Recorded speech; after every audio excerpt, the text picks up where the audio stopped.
Hello. My check 1, 2, 3. Hello.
Hello. Hello.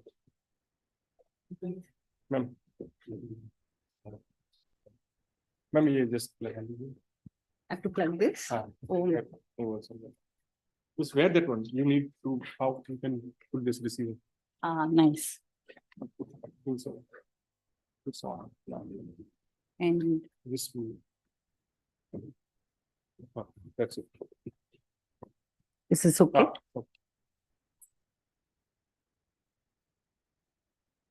I think a couple of minutes we'll get you sleep and then we can. I'll sit.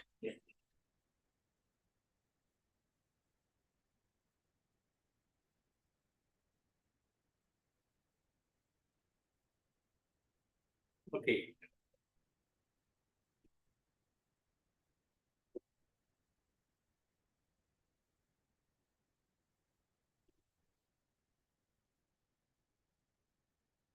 Good evening, and today we'd like to welcome Professor Gita Chadha, our own TIFR family member for a long, long time. Before I even say a word about it, I would like to kind of share something that is very unique to TIFR family, not just the road on this side, but also the place on the other side. And I think TIFR colonies, TIFR complexes are not just people, place where people live, scientists live, but also it has been a great ecosystem for all our children, of course, for us and also our children. And often I say that it is not something that our children have just, two, of course, biological parents, but a large number of mentors and well-wishers. And she has been the one of the biggest pillar, I can say, on that front. And then the way every one child, I think, across the road in the colony must have had very, very good memories of her mentoring and her encouragement. So today we are very lucky to have her here, going to formally speak in our asset colloquium. It is in a way a surprise that she never spoke in an asset colloquium here, even though she was here for many, many, many years. But it's great. Welcome here to your own campus. And today she's going to talk on a topic of the field and the field worker, introduction to feminist science studies. Especially for those who are on the social media, and also some of you probably don't know enough about Gita. Gita Chadha is a visiting professor at the Azim Premji University in Bangalore. She holds something closer to TIFR. She holds Obes-Siddiqui chair at our center NCBS Bangalore for 2023-24. She was formerly a faculty member at the Department of Sociology, University of Mumbai. She has a doctorate in sociology and has taught at undergraduate colleges in Mumbai University and on international program of the University of London in Mumbai. She was also the chairperson of the Women's Development Center, University of Mumbai, for pretty long time, from 2016. And Gita has developed frameworks for feminist archiving at the Research Center of Women's Studies at SNDT Women's University, many of you know, Mumbai. She has also designed and taught a first of its kind course in feminist science studies at Tata Institute of Social Sciences in Mumbai. She has designed an innovative pedagogic initiatives of integrating science and social studies teaching. She is a member of, obviously, Board of Studies of large number of universities and institutes of higher learning. And what I think many of us know her through social media or otherwise is, I mean, she's so busy. Every time she is either publishing a book, editing a book, working on a book, going to work on a book, about to work on a book, and so on. There are dozens and dozens of that. You usually lose count of how many she had worked on. And of course, again, to make things very short, has published several articles on science criticism. Her research interests lie in science studies, feminist theories, and post-colonial studies. She, of course, has collaborated with women artists. So this is one aspect of it. And also poets in building common understandings of feminist art practices in India. So you can really see that her interest, largely centering on sociological issues, but she connects so well and very easily, seamlessly, the science, sociology, arts, and whatnot. And I think we are for sure going to have a really feast of sorts in terms of our talk today. Welcome, Gita, here. Yeah. Does this work? Yeah. So thank you, Dr. Satyanarayana, for actually inviting me and having me over here. I was actually the one who said I would like to come. It's time that I did. I've lived on the campus across for 26 years. And in that sense, it's been a very complex relationship between my home and my work. And while, yes, the community has been wonderful, and I wouldn't have it in any other way, like all communities, it generates joys and sorrows, sweetness and toxicity. Some of you take with you, some you leave behind. So I carry all that with me as I come here today more professionally to speak about my work, and not just my work, the work that has gone into building a field of feminist science studies.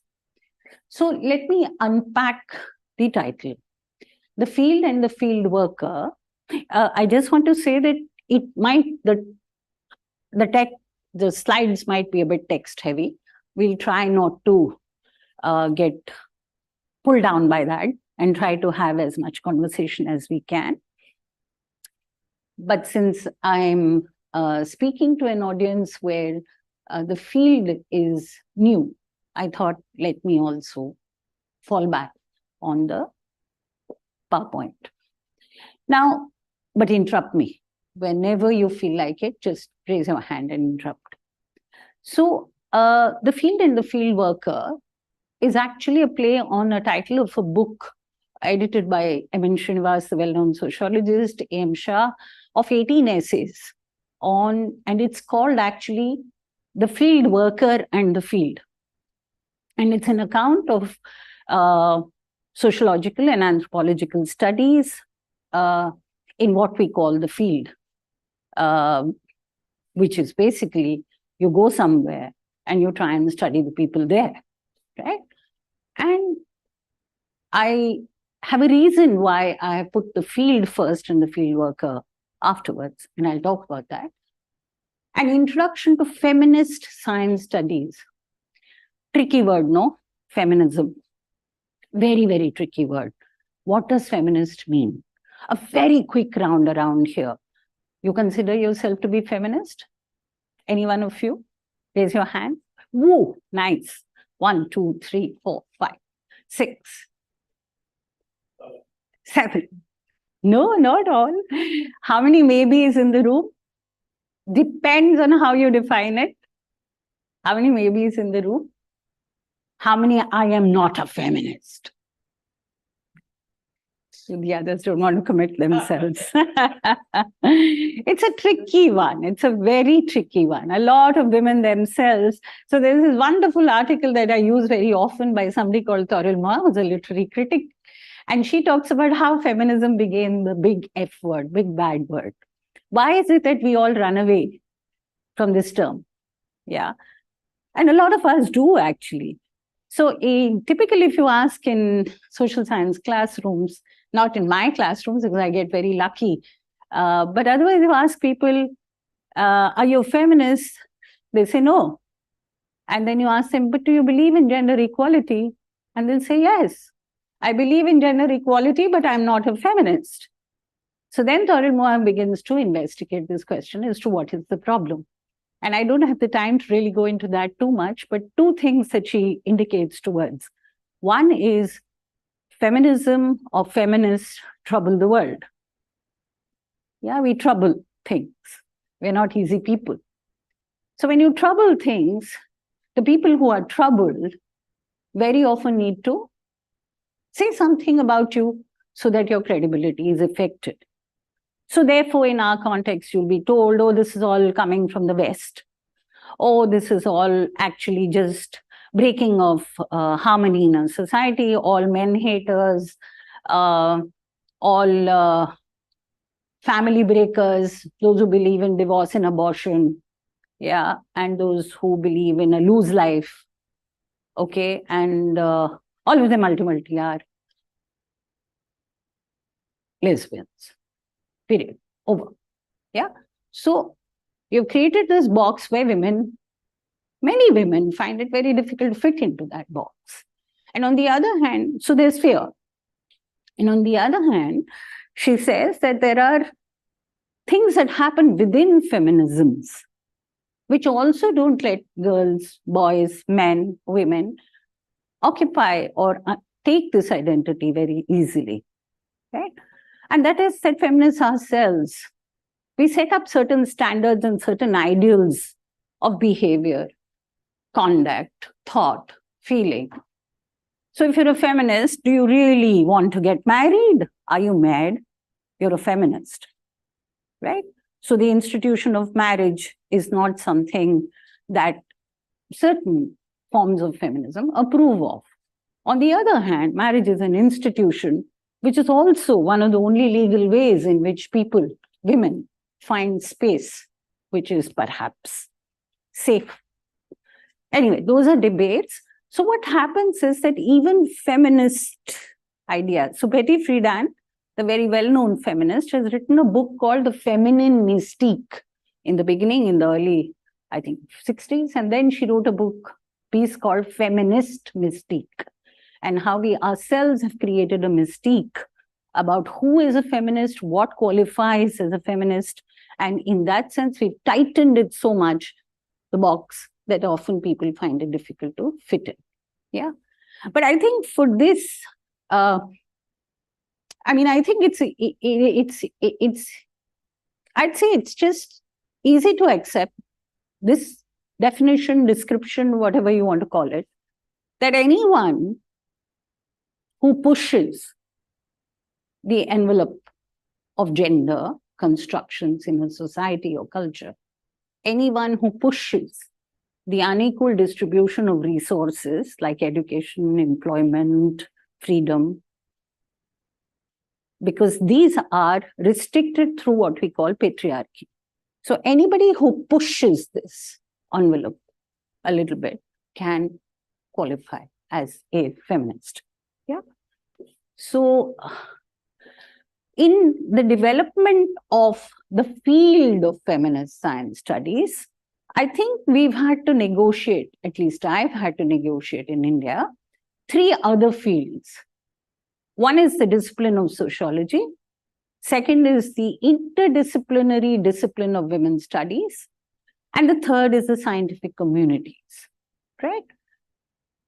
Our experience has been that the second field has been easier to negotiate, okay? We found an audience more easily in the women's studies communities, though even there the challenge has been huge in terms, and I'll explain that as we go along, in terms of what is our relationship with science as women's studies scholars who basically are trying to ask feminist questions. My parent discipline, sociology, has been overly influenced by science. In fact, the founding figure of sociology, Auguste Comte, dreamt of a social physics, that you can use the principles of physics, you can use the principles of science, you can use the method of science to actually look at society itself. That was the dream in which our discipline was born. But there was an argument with that. Yet what got established across the world as a sociological method was largely what we call a positivist method, which is a method that believes in using what we use in physics, what we use in chemistry, what we use in biology. If there is one method there called the scientific method, then use that to apply and examine all of the world. Now, therefore, in sociology, historically, the way science was looked at was science is above society. Scientific truths are independent of society. All other things, claims to truth, whether they are coming from religion, whether they're coming from politics, whether they are coming from art and aesthetics, whether they are coming from women's lives, wherever they are coming from, all those truth claims were categorized as beliefs. The only knowledge, so to speak, was scientific knowledge. This went on till the end. Scientific knowledge, according to the given narrative, was that it is a very self-corrective, linear method of fact and evidence tested against a hypothesis. Truth is proved in a certain kind of method, which the philosophers call the hypothetical deductive method. Now, sociology also felt that that's the way truth is produced till 1960s, and a person called Thomas Kuhn came along and established that scientific truths change, not necessarily because of new theories and new data, but they change. Maybe that's a very important factor, but they also change because of the way the scientific community processes the new data and accepts or doesn't. And so there's a consensus building that happens within the scientific community that establishes one paradigm over another. And in that, Michael Mulcahy, very well-known sociologist, argues, and in that process, bias comes in, okay, in selecting or choosing what is the correct paradigm to go with, not just data. Anyway, and then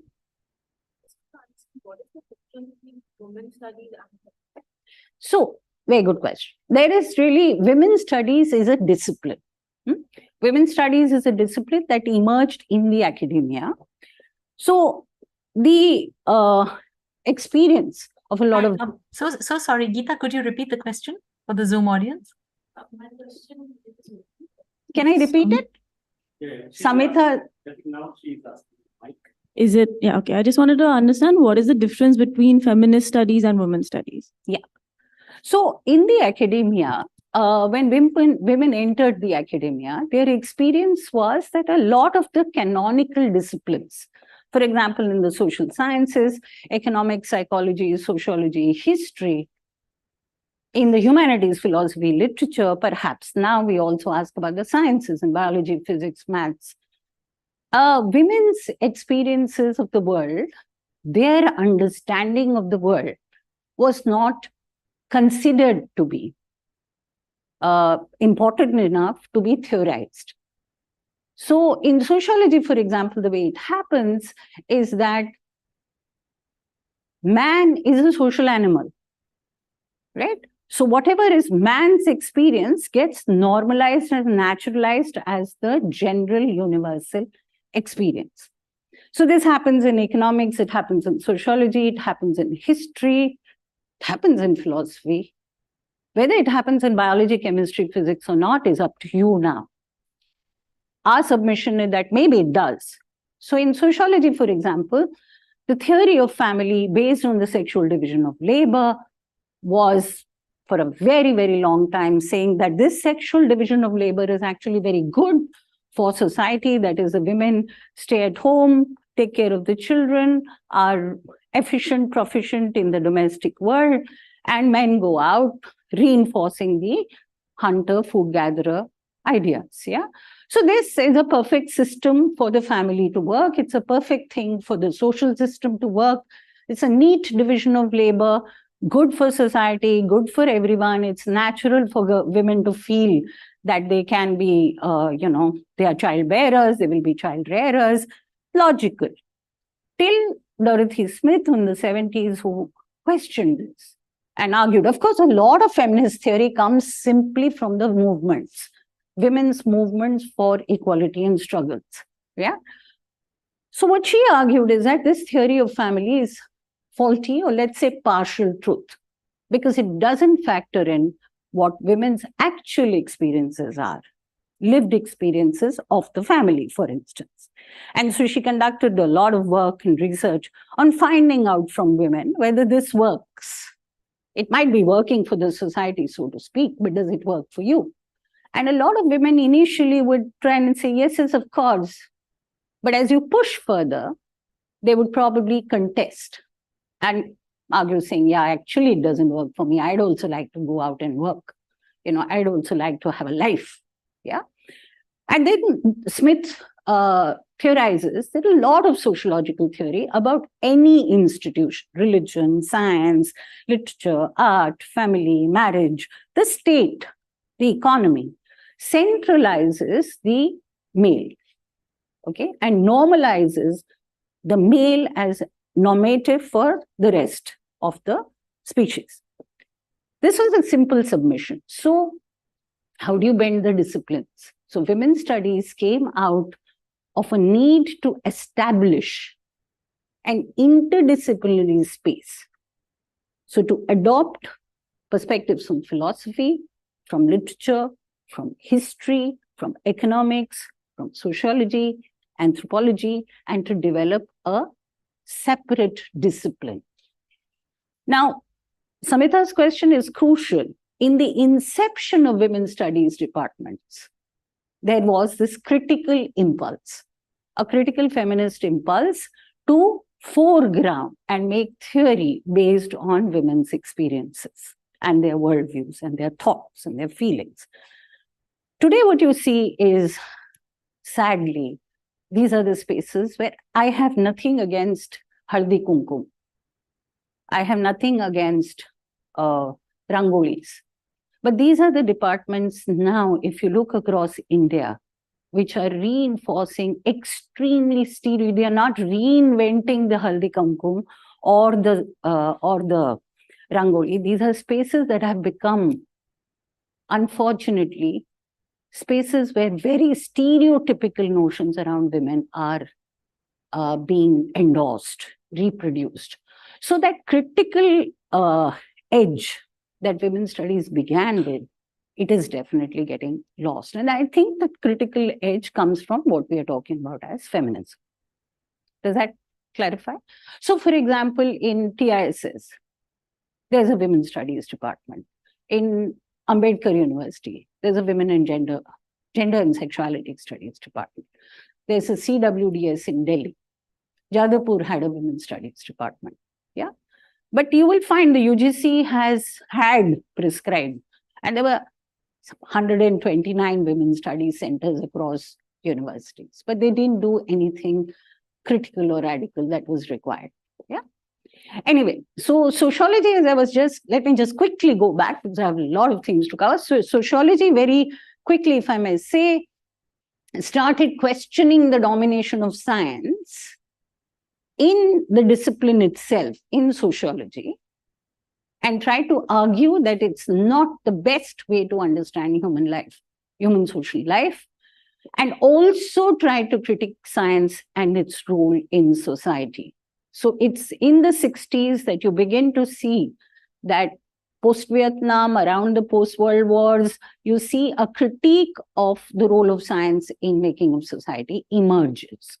And that is when sociology as a discipline starts to ask questions about this institution of science and tries to argue that science is as much a part of society as any other institution, whether it is being religion, politics, and therefore should be examined critically. And sociologist David Bloor, who was known for making the strong program, argues saying that as a sociologist, it's disciplinary harakiri, he says. If we don't look at science and claims of scientific knowledge and look for social determinants to this, rather than just taking them as given, we have to look at what is socially causing these. So if, for example, I argue that women are biologically weaker, a common sense idea which you will see floating around, you sit with 10 people and they'll eventually tell you, science tells you this, right? So how does science get justified as a strategy for reproducing a lot of social things? So what his argument is, David Bloor's argument is that we need to look at the social determinants in science and scientific knowledge. The scientific communities are fields where we've been working with Interestingly, in the last 20 years, since we've started a lot of work on this, there's been a lot of attention from the scientific community on these questions. Much more. I've actually tangibly seen the difference as it has been happening in the last 20 years. The fact that I'm sitting as Ubaid Siddiqui chair today, for me, is a signal or a sign of that same phenomenon, that there is a need to hear, tell us. And it's not just the conventional history or sociology of science, but a critical history of sociology and of science. Yeah. Anyway, so as I said, why field first? Very quickly, let me run you through this. In the book that I was talking about, and in the kind of research that book foregrounds, M.N. Srinivas and A.M. Shah, generally the researcher is in a position of power. So you go to a tribal community, you go to the slums, you go to the bastis, you go as an academic, you go with your camera, with your recorder, with your notes, you go with a very different way of dressing, your language is different, cultural capital is different. You're going there as knower, trying to know, right? So you go with a position of privilege into that community, very often, into that field, okay? Whereas in my case, for example, my field work was here in TIFR. I interviewed 15 scientists working in fundamental research. Fantastic interviews. Some went to 8 hours. Okay. But the thing that we need to recognize is that I come as a sociologist. In the hierarchy of the academia, if you really see, social sciences are not as much on the top. So we are not seen as exact, we are seen as just common sense, we are seen as kuch to bhi bol dete hain, you know. So it's the research question in science studies gets reversed. You're talking to a people who have much more power in society than you have. Unlike the kind of research in anthropology that is, classical anthropology, for example, did. Where you as a researcher were more powerful, you had more cultural capital, you were much more empowered. Here, you're all the time being judged. And you're all the time being you're all the time land up second guessing yourself, right? As a sociologist, you can check this, an anthropologist, working with communities which otherwise have a lot of power in society, the kind of issues that we go through are very different from the kind of challenges that a researcher going into a community less privileged than theirs would face. Complexity of my field already, as Dr. Satyanarayana said, and I've said, some people here know, my field here was also my home. Yeah, not only was I the sociologist who was actually, kuch bhi bolte, she's just coming to do some interviews. What is the kind of knowledge that eventually it's going to produce? Okay. Complexity was I was also living here. I was someone's wife. I was someone's daughter. Yeah. I mean, I was someone's mother. Yeah. So I was positioned in a very complex way. And I've spoken about this, though I haven't written about it. When I started doing my interviews, half of the first session would go in trying to establish, and that's where I learned my craft very well, polished it, to establish that this is serious academic work. That X person has not walked out from X building and come to your office and want some juice, some gossip. Yeah. And I met with that. But after we crossed that initial thing, and when I could actually, this is for most ethnographers, happens, when you have to gain the confidence of your community, of the respondents. It's a very normal thing. All anthropologists will tell you that we have to do this when we are studying a field. But after you do that, what happens? And I must say that my experiences were fantastic. This is not what I had wanted to originally do. I just wanted to do biographies of Ramanujan, Saha, Bose. I just was very happy to do a study of biographies, which I had what I had told my advisor. And she said, no, sociologists have to do what is called empirical work. I said, empirical work means what? Go interview 5 people. But honestly, I'm very happy that I did it, because the kind of insights that I actually gained, and my topic was a study of scientific creativity. And my argument there was to try and see the role of intuition in scientific knowledge production. Intuition, which is a category which is epistemically feminized, also orientalized. With this modern Western science, reason, rationality was seen a characteristic of the European civilization in the colonial encounters. Very often, I'm simplifying, but just hold on to the idea. Very often, the non-Western civilizations were seen as civilizations which did not produce capitalism, industrialization, science, technology, etc. So they were not really modernized. So when the colonizers come to you, they do that to non-Western societies, but women themselves in this system were seen as people who are emotional, VP, driven by body, intuitive. Okay, whereas men are driven by reason, rationality, proof, etc., etc. So this Cartesian binary that we talk about gets examined a lot when we do feminist theory in general. But particularly in science, what I was trying to look at was, how does intuition operate in creativity? And I concluded through, there were many insights. This is not a work on that. This is not a talk on that work. Apart from many other insights, the one thing that I proposed was that intuition is a very interesting place in science. On the one hand, we don't think and we don't teach our kids that the scientific method is intuitive or that it uses intuition. But when it comes to the making of the genius, we always argue saying he was exceptionally intuitive, exceptionally creative. So I didn't go with any set ideas of intuition with my respondents. I basically tried to see what came out of that. If there is time, some other day, we will talk about that work. Now, I'll quickly run through this. I personally think that the whole goal of feminist science studies is this quote. I'd like you to just read it quietly to yourself. Sandra Harding is a philosopher, instrumental in developing the feminist critique of science.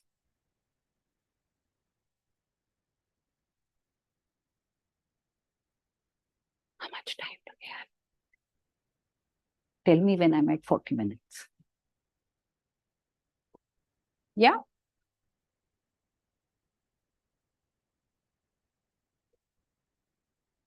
Any quick responses to the quote, to this idea, to the project?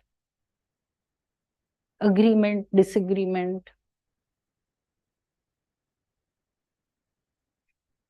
I can see a lot of things going on your face. Completely agree. I mean, of course, science is done by humans.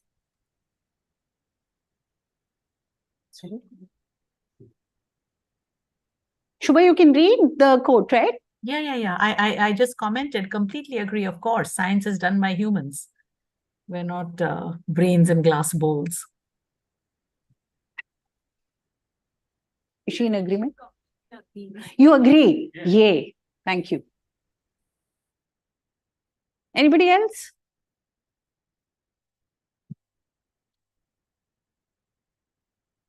Yeah.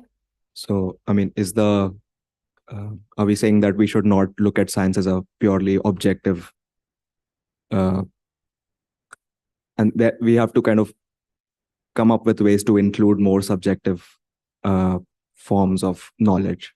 Yeah, perhaps. What we are trying to say is not to say that science is not objective. What we are trying to say is that science is not the only institution that can produce what we may call objective knowledge. We are also trying to suggest that the scientific knowledge is partially objective and partially true. There are other ways in which also you live the world and the universe, and the big gap that we have made between one side of us and the other side of us has been the biggest problem to the world. Think about it. And it's not at all easy. This is the most difficult thing to do. It's nice to put it up there like this, but it's very difficult to do. So when I ask, for example, people who do physics, how are they going to fill this gap? Or people who do mathematics. Even people who do economics or sociology, my own colleagues will say, hey, these are two different worlds. How do you interpret, how do you think of this quote in context of what you said about how sociology initially wanted to come up with like a physics of... Yeah. So within sociology, and that is the tradition and lineage that we draw upon. Within sociology, there was a German sociologist called Max Weber, who already had argued in the inception of sociology that the social world is unlike and dissimilar to the physical or the natural world, quote unquote. There might be commonalities which the evolution theory will show you and indicate you towards, but there are fundamental differences with the way the human societies work. Because human beings, according to him, are interpretive creatures. Human beings are creatures who give meaning to things. And meanings are subjective, very often individually subjective, but also culturally subjective. And the job of a sociologist is to understand subjectivity. But you have to understand subjectivity in an objective fashion, was what he argued. Yeah. And how do you do that? And he gave us two principles to do that. Value neutrality to your own values as you observe another, and empathy towards the other. Understanding, the term was Werstheim. His argument was that if you use the positivist method coming from the natural sciences, largely physics, what you will get is explanation for sure. But human sciences, sociology particularly, cannot stop at getting explanation, either in terms of a causal explanation or correlation. His argument was that you need understanding. That is a different concept from explanation. And understanding means understanding of subjectivities. And understanding of subjectivities is difficult in sociology because you are a part of that same system, right? You have your own subjectivities. It's not like that's why human experimental method, for example, fails to a very large extent in the human sciences, because I'm as much part of that world. Who do I put under the microscope, right? So that was there in sociology. And the new epistemologies that we are talking about today, or the new theories of knowledge, or the new ways of getting knowledge, come in a way, I would say, draw their lineage from those traditions, which is about how to look at subjectivities. Subjectivities of the people or the things that you're studying, and your own subjectivity. I'm not even going to attempt trying to tell you how this can be done in biology or physics or mathematics. Yeah, that's your job. So I just want to point out that when you're describing about neutrality and empathy, does this also not very oddly, it resembles to me the objective method that we also follow in science, right? So are you not trying to say that you're in a way also following I may be wrong, I may have a wrong interpretation of it. No, nothing is wrong. But is this also not like an application of the scientific method? It is. Because Weber never, even today, I will not give up the project of science. I see. It's a question of how you redefine it, I see. how you reimagine it. So in a Weberian sociology, his argument is that you definitely are doing science, but you're not doing, according to him, politics. Today's epistemology is completely changed, but let me just stay with Weber for the moment. He's saying that we are not doing politics, we're doing science. We are using the method of science, but we are doing it differently to adapt to our method. Like if it is used in physics in a particular way, can it be used in biology in a particular way? If it is used in quantum mechanics, in theoretical particle physics in a particular way, can it be used in condensed matter physics? Obviously, it's very plural, very different. So the argument is, and this is where in social sciences, I'm glad you bring this up, the qualitative comes in, right? Qualitative methods come in. Yeah, because if you go with a Weberian sociology, where I have to understand the subjective meanings for you and you and you for sitting in this class, I have to ask you. If I take another perspective, I will just look at your expressions, interpret, make notes. But when I start asking you, I'm getting into what we call qualitative data, right? I get voice, I get meaning, I get expression, I get nuance. How do I come to any sense of truth? Through the qualitative method. So in a way, the qualitative method gets embedded in sociology right in its inception. What happens, unfortunately, is that the qualitative methods get sidelined to a very large extent, because even the social sciences want to be exact, numbers, statistics, data. Sorry, I'm interrupting you, but you said qualitative methods are sidelined, but in favor of what? The quantitative method, statistics, data, numbers. Yeah, governments also for everything want numbers. How much can I? So the statistical method, the quantitative method becomes more. So that's why even the insistence that my supervisor had, go out and do interviews. I can show I spoke to 15 people, but I spoke to them. I didn't give them a questionnaire. I didn't give them a, survey. You fill it up. 10 people will tell me, why are you in this class? To learn something, right? Out of 25, 10 will tell me, I'm here to learn something. 15 will say something else. But each of the 10 who say, I'm here to learn something, learning means a different thing to each one of them, right? So quantitative data can give me one picture. Qualitative data can take me to another picture. So qualitative data or qualitative method becomes very important in, yes, Shudipto. You get my point? Yes. Yeah, thank you. Somewhat.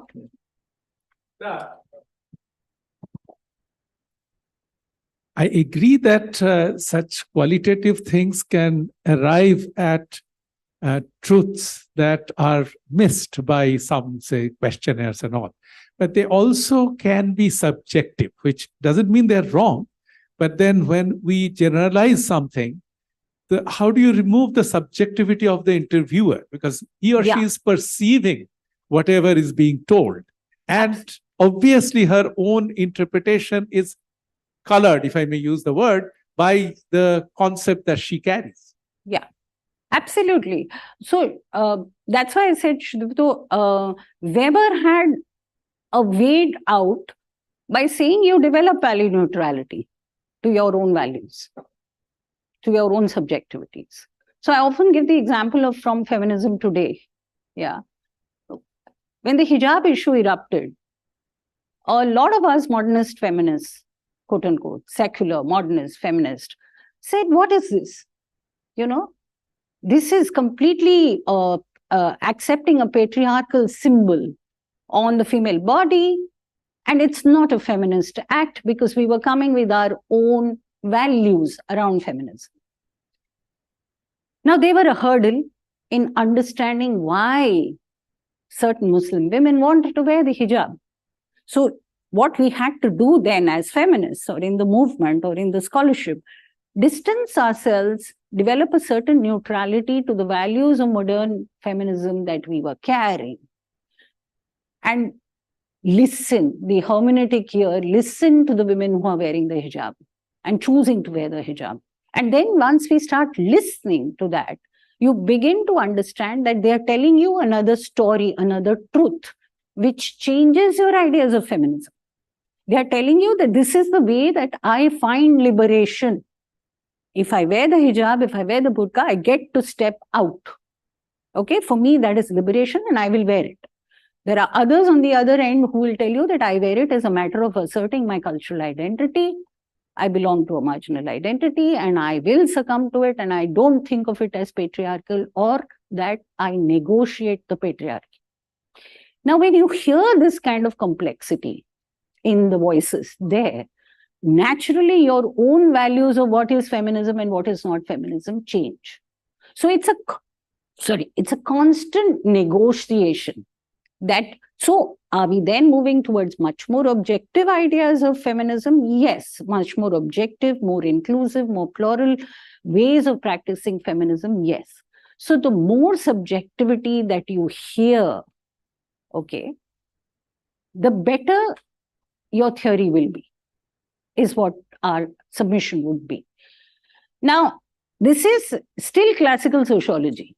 Today, for example, things have changed dramatically. Our understanding of what researcher bias is changed dramatically. I know I am biased, and I know that I can only become value neutral. Biased is a word which I'm not very happy about, but that there is only a certain level to which I can become objective. And that my subject, and then what is the way out? And in contemporary ethnographies or contemporary social science or contemporary theories, what we try to say is, I write myself in. I say that I'm coming with this bias. I'm not bias, this position, this location, and I factor that in. You know, again, in very scientific language, I'm putting this idea that I factor my own location. So there's a very beautiful ethnography. I don't think I'm going to go through all the slides, looks like, but doesn't matter. There's a very beautiful ethnography written by a thinker called Leela Aboulogar. It's one of my favorite ethnographies. It's called A Tale of Two Pregnancies. And there's this Leela Aboulogar, the Palestinian woman, from America, studied there, goes to study the Bedouin woman. And she's trying to study their problem of infertility. And she finds very interesting accounts that they give about why do women become infertile and what are the ways of getting them out of that. So, for example, their understanding is infertility is related to fear. Some early fear that they trace it to and say some blockages have happened because this woman has been very fearful. It could be abuse, it could be whatever, but she has been very afraid of something. And the way that they get her out of that is through shock, by putting her through some psychological shock. Now, this seems extremely barbaric to Leela Aboulogar, right? But then she goes back after several years, writes her own ethnography of the work of the Bedouin women and goes and is trying to work on her own problems of infertility. And she goes in for an IVF pregnancy. And you must read that text to understand how she theorizes fear, shock. And she basically says that they are two very different ways of dealing. Okay? But she says that neither this nor that is more correct than the other. Yeah? This is a very difficult position for us to take, but it might give us a clue as to how we understand our own bias. She writes herself in constantly, saying that I, as an American modern woman, have these views. I came with those views. That's how I was looking at them. And then how I broke through that. How did I actually understand them? It's a very complex process. Yeah. Okay. Now I'm going to run you through this lot of text here, which I'm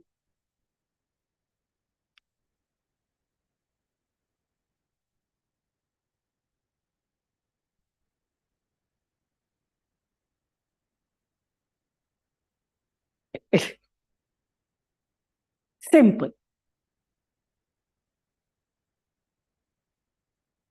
Science studies had to develop before feminist science studies developed.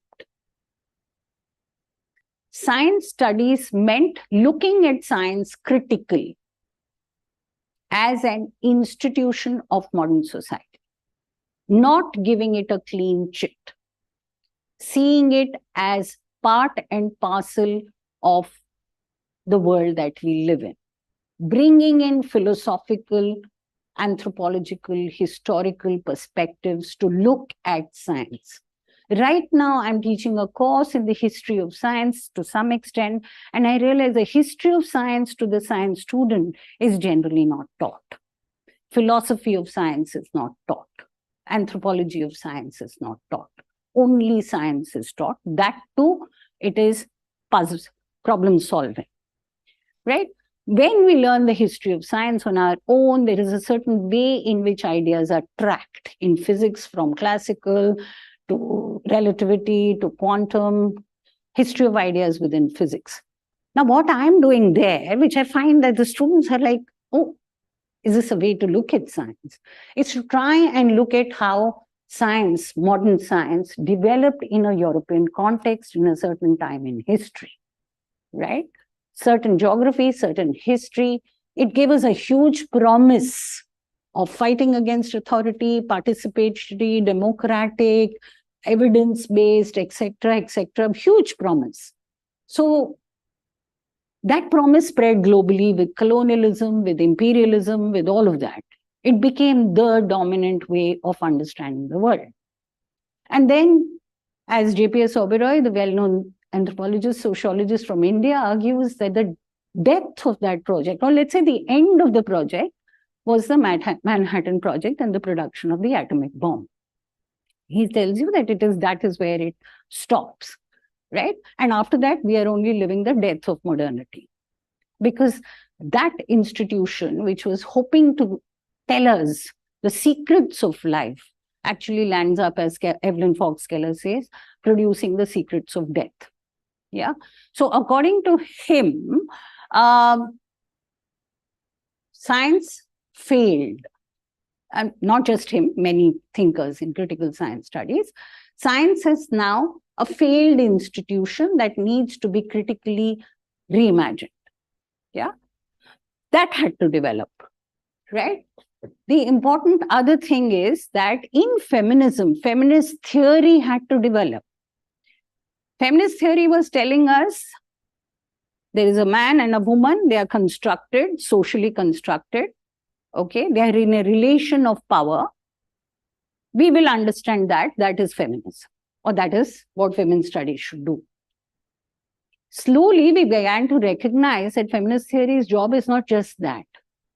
We also recognize that there are subtle, silent ways in which gender constructs other things, symbolic things, cognitive things, things like language, things like art, things like if I say this space is gendered.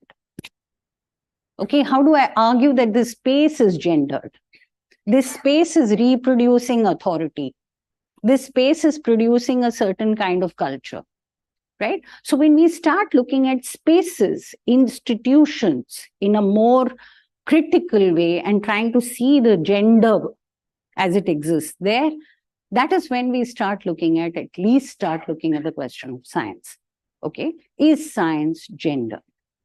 In India, a third thing had to happen, which was that we had to begin to critique development and progress.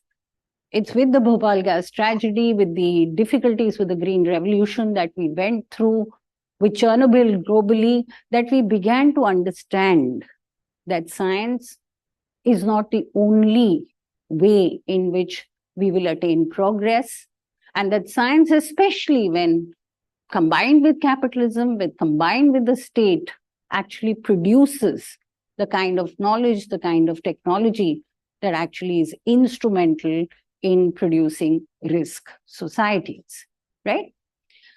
It's only then that in India we started saying, as women, we need to look at what science is doing to us, right? Biggest tension point very often in feminist science studies is with practitioners of science, particularly women practitioners of science. And we'll go into that a little later as to why that happens. So this is what I've just said. Science studies had to develop, feminist theory had to mature, and in India, we had to develop a critique of modernity. It's only then that we successfully started doing feminist science studies. Now, very quickly, I'll take you into what I think are the 4 contours and where we stand in India. The first is looking at the low participation of women in science. Okay? Why are there so few women in physics? Why do women not make it to the top? Why do you see so many girls entering science and then collapsing, not being able to sustain? The second contour, in the first contour, and I'll go into that quickly, in the first contour in India, we are making a lot of progress, I'd say, in understanding this. Second contour is theorizing and reimagining gendered ontological assumption. Now, ontology is a philosophy, word from philosophy. Very simply, it means nature of something, nothing too complicated. So ontological assumptions about the subject matter of science. If we are all agreeable, nature is a subject matter. What are the assumptions we make about nature in science? Quickly, anybody. How do we think of science in nature? Do we think about science, nature in science? Do we think about nature? Nature? Lost. Nature?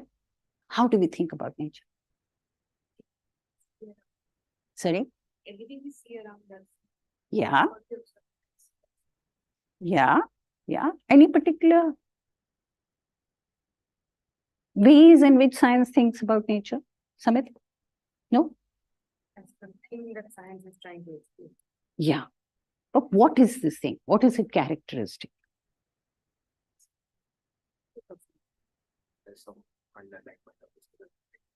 Okay, we'll come to that. Okay. Critiquing the gendered epistemologies that are based on abstraction. This might sound like too technical. Basically, it means is that scientific method asserts that the way to get objectivity and neutrality is to put a distance between you and who you are observing. Right? That's the way to get out of the bias which Shudipta was talking about. Is that the only way to get objective, good, valid knowledge? When you distance yourself from somebody or something. And the last thing is contour uncovering the androcentric bias in science, which produces, legitimizes stereotypical and common sense notions of science, sex and gender.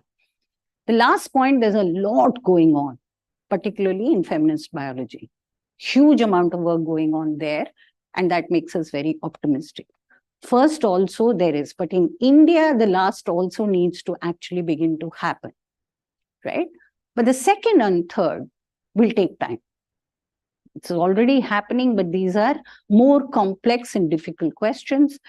Let's go into the first one. Okay. Now, 4 contours for this conversation of the low participation of science. Very quickly, 20 years back, if you ask people, why are there so few women in science? They'll say, because of society. Society doesn't encourage them. Yeah. Women themselves don't want to do science, etc., etc. There are a lot of hurdles. They have to take care of family and this and that. All of it is true. The question, the methodological shift that we take is that we begin to say that not just society, but science is also something we need to examine, right? And we need to look at science as our analytical category. What is science doing which is wrong, which is keeping women on? As simple as that. So the shift comes. And that is really happening now. A lot of women in science are asking this question. Why am I not getting this recent Bhatnagar award? 13, but now not a single woman. And you think, oh, wow, what happened? Yeah. All right. So problematizing the idea of the literature of producing numbers and role models. So all the state, the community, everybody is saying, produce role models and then girls will come and do science. Yeah. So you have Leelavati's Daughters, a lovely account. You have the DA books that are coming, tell women they can do it. But our problem with those was that those narratives are often trying to put out what we call the heroine model. That, she has to overcome, she has a supportive family. But then you realize, no, that's really not the model we want to set up. In Lilavati's Daughters, for example, you see only one narrative which at least indicates to the gender discrimination that happens in science. Rest of them all don't even speak about it. So our efforts were to try and get that out. Let women talk about what happens in science, which is what is making them drop out. Yeah. That last one is a point that I want to emphasize on. The idea of the male genius is so predominant in science, yeah, that it's very often very difficult for many people to occupy this. We use an intersectional approach in feminism, which is to try and say that it's not just gender, it's not just women, it's people from other castes, people from other religions, people from other, sexual orientations, all get marginalized in this very sanitized, merit-based, upper caste, gated universe that is Indian science. Okay. Okay, so I'm going to skip this. I've got the slides there. Yeah. How much time, Satya? Getting there, no? It's too much already. Okay, so there was a lot of content here, which I shouldn't have necessarily done. I leave the slides are there with you in case you want to have a look at it. So let me just conclude by just bringing it together a little bit. What we are trying to say here is that science is an institution, it's a method of knowing, it's a body of knowledge. Its claim to objectivity, universality is to be questioned. Its domination over all other ways of knowing, okay, is to be questioned. For a healthy, diverse, plural society, you need its knowledge base to be diverse, plural. That's the first principle. Now, in order to challenge or question this domination, you have to question the way science looks at nature. Modern science has looked at nature as a resource, okay, as a resource which has to be utilized for us. And the one way in which, so it is an extremely androcentric way, but it's also deeply oriented towards a human species. I have this nature, I have to use it for my benefit. Capitalism is a fantastic example of that perspective. Science's collusion with that has been historically documented. How do we look at nature? Important thing that feminists will tell you is not only that it is used as a resource, but it is feminized. Nature is seen as feminine. If you look at the early writings around science and scientific method, and you look at Francis Bacon, who Keller talks about, the metaphors, for example, that he used for nature were very violent metaphors of rape, of marriage, man the conqueror. Nature is seen as passive. A lot of feminists who looked at this have said that nature was made to either be passive, to be controlled, mechanized, or it is supposed to be, it's seen as wild, uncontrollable, and therefore needs to be controlled. The laws of nature is a language that a lot of us have tried to question, because along with nature being feminized, women were also feminized. So we establish a correlation between these two to say that the feminification of nature and the feminification of the woman together creates a certain controlling science that we have, which is often extremely violent. So that is the second principle. Third, that was the ontological. Third and last, and this is where I'll end, the idea that I can get objective knowledge of anything if I put a distance between me and that thing is one way of doing it. Our argument and our suggestion is that probably putting yourself in the same plane and developing a connectedness or a connected way of getting knowledge is probably equally valid.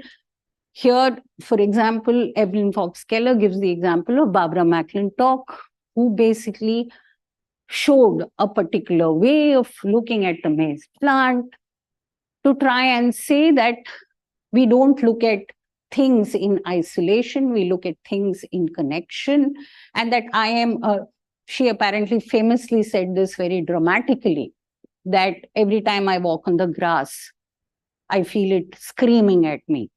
Now, this is very dramatic, yeah? And some of you might think unnecessary. But what does it actually tell us?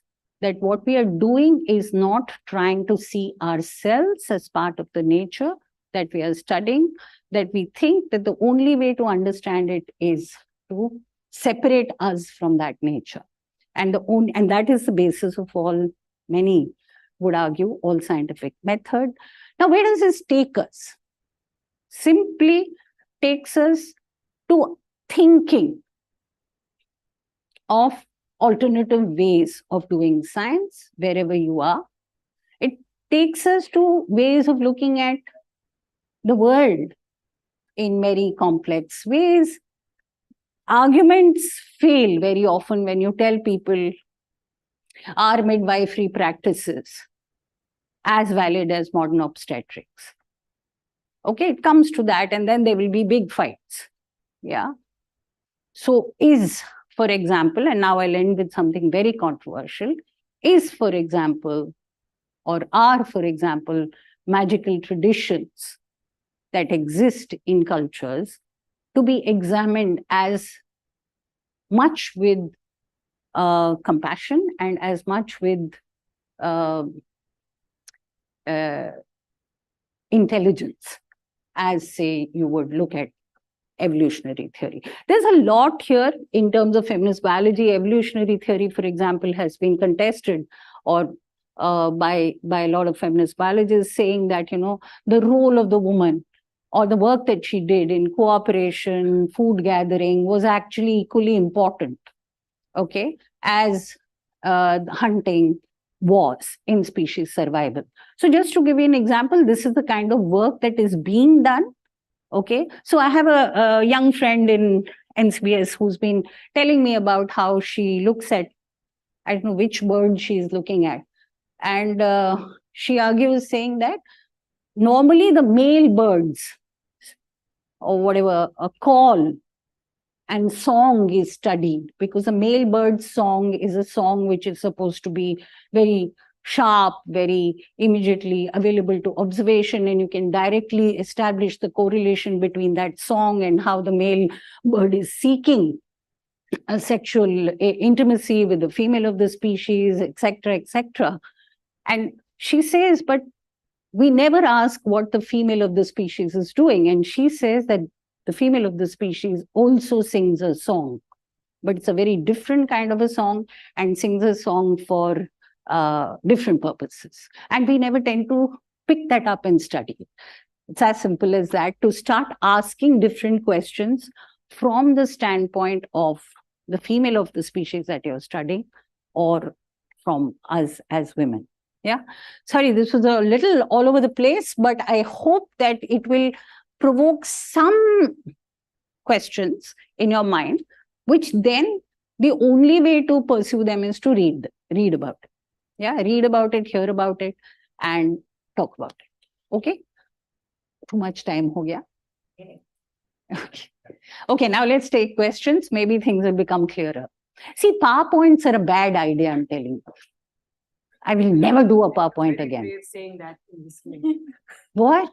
If you're very brave to say that. If they are a bad idea, you saw a proof just now how PowerPoints are such a bad idea.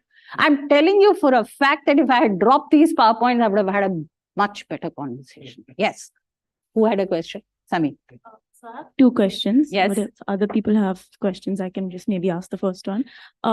So we spoke about quantitative and qualitative data, and you spoke about how sometimes qualitative data might be a so-called better way of obtaining to the truth, and how Depends that on what you're looking for. yeah, for sure. Yeah. But I'm saying there is a space also for qualitative Yeah. data, and how, like, spoke about how, like, objectifying that. But my question was, is there perhaps a space where subjectivity is actually a better way to reach a truth? As in, is subject, like, why are we looking down on subjectivity in itself? And in an example where I think that perhaps subjectivity could be a better way of obtaining or reaching justice or truth could be in a situation of law, where, I mean, it's kind of impossible, considering the complexity of humans and situations, it's sometimes impossible to codify every single situation that could happen in a Yes. society, right? Yes. So then in a situation like that, perhaps the subjectivity of a judge might lead to more justice than having to just follow some pre-described rules.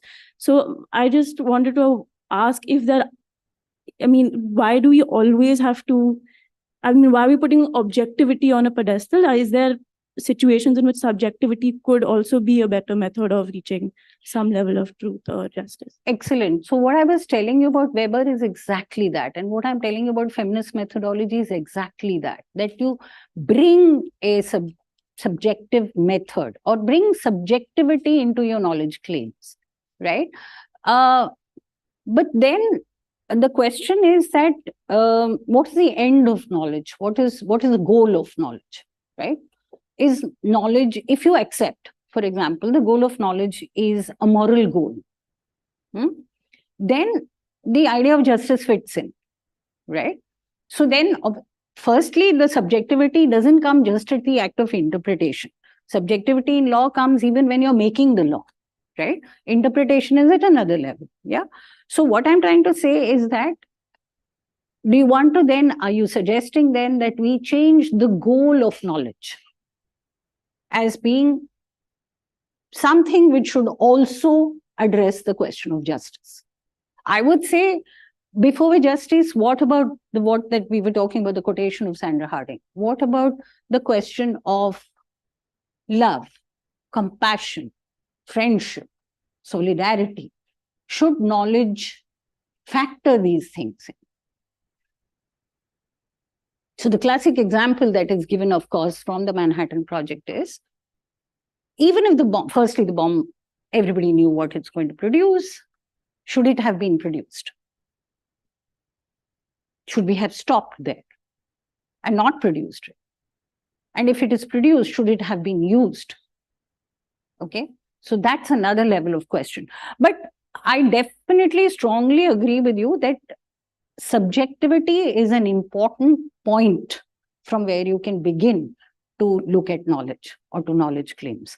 And we don't have to make it everything objective, but I think it's a range, Samita. It's a range of on the spectrum. Yeah. Sometimes it's just dictated by what question you're asking, what level of question you're asking, what at what scale you're asking the question, and then the method can follow. So where there are no numbers, you need only narratives, right? For example, in the queer community's participation in science, you don't have enough numbers, right? So you go with that one person who will tell you something in the closet, and that's a very subjective thing. How do you come and construct that narrative and say that the scientific community is homophobic, for example? Did that make any sense, that connection? What was your second question?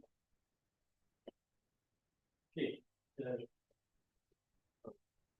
Of course, you can also continue, but go ahead, please.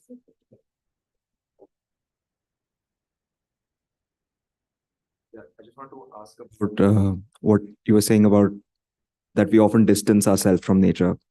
So the only context in which I can think of it is like in the form of abstraction. Like we always try to abstract out things and kind of purify knowledge to a very mathematical level. So is that what you're hinting at? Yes, that's one level at which you do it. And the other level is you just cut it, no? In the laboratory under a microscope, you'll say that this is not my cell, this is not my body, this is not my thing, this is not my that. So what do you do? Or when you do research on human beings, human bodies, human cells, how do you do that research, right? So the entire, for example, of it brings us to the question of whether you're reductive in your analysis or whether you're holistic.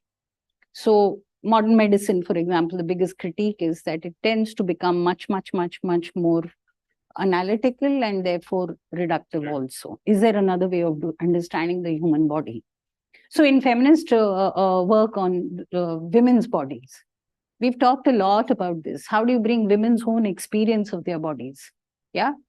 For example, PCOD, polycystic ovarian disorder, syndromized by medical science, right?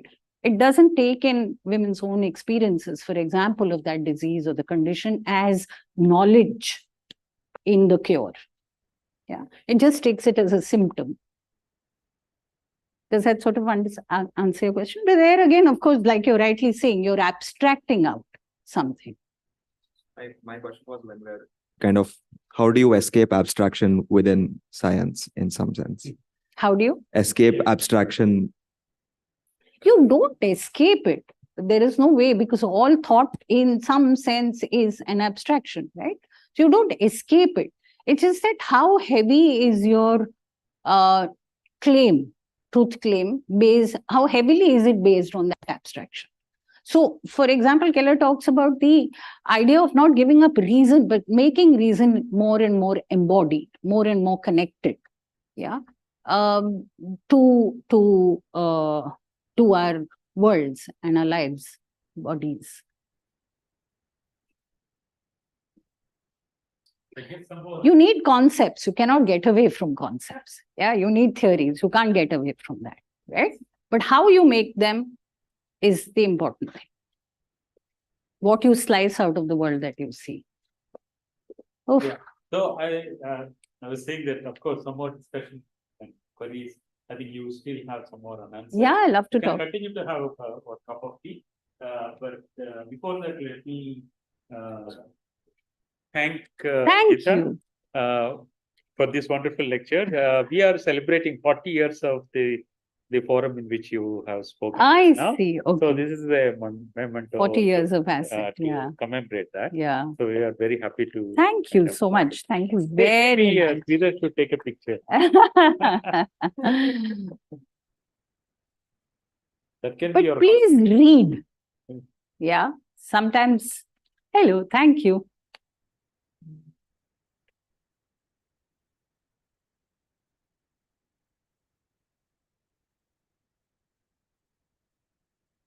Okay. Thank you. Thank you. you. Thank you. Okay, so please join us.